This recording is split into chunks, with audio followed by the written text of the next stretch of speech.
हको मजबूरी आगे जान बढ़ी जैतो हमरो से दूरी आगे हको मजबूरी आगे जान धधक धधक चलतो सीना में आग हो कोची करियो जान मोर किस्मती में दाग हो धधक धधक चलतो सीना में आग हो कोची करियो जान मोर किस्मती में दाग हो कोची करियो जान मोर किस्मती में दाग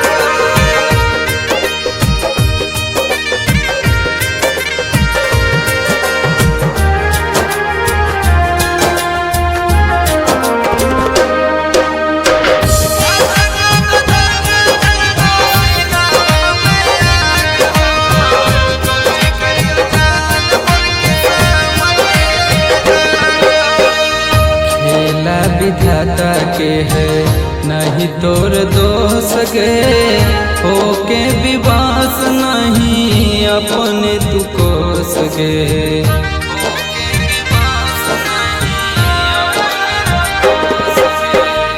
खेला विधाता के है नहीं तोर दोष गे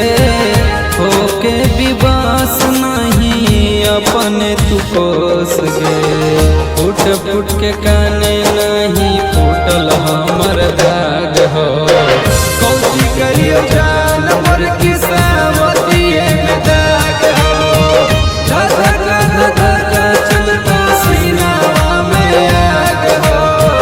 कोची करियो जान मोर किस्मती में दाग हो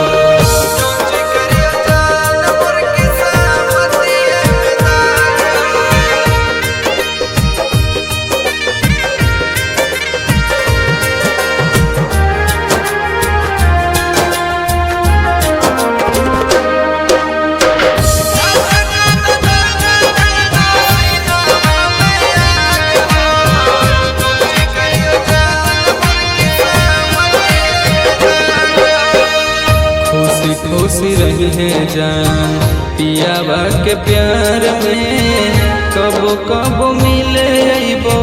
तोरा ससुरार में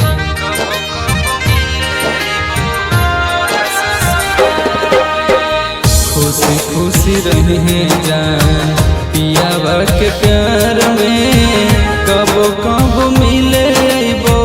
तोरा ससुरार में पवन श्रीकांत के उजड़ल प्यार के बाग हो कोची करियो जान मोर किस्मती में दाग हो धधक धधक चलतो सीना में आग हो कोची करियो जान मोर किस्मती में दाग हो। बरहून रिकॉर्डिंग स्टूडियो गया।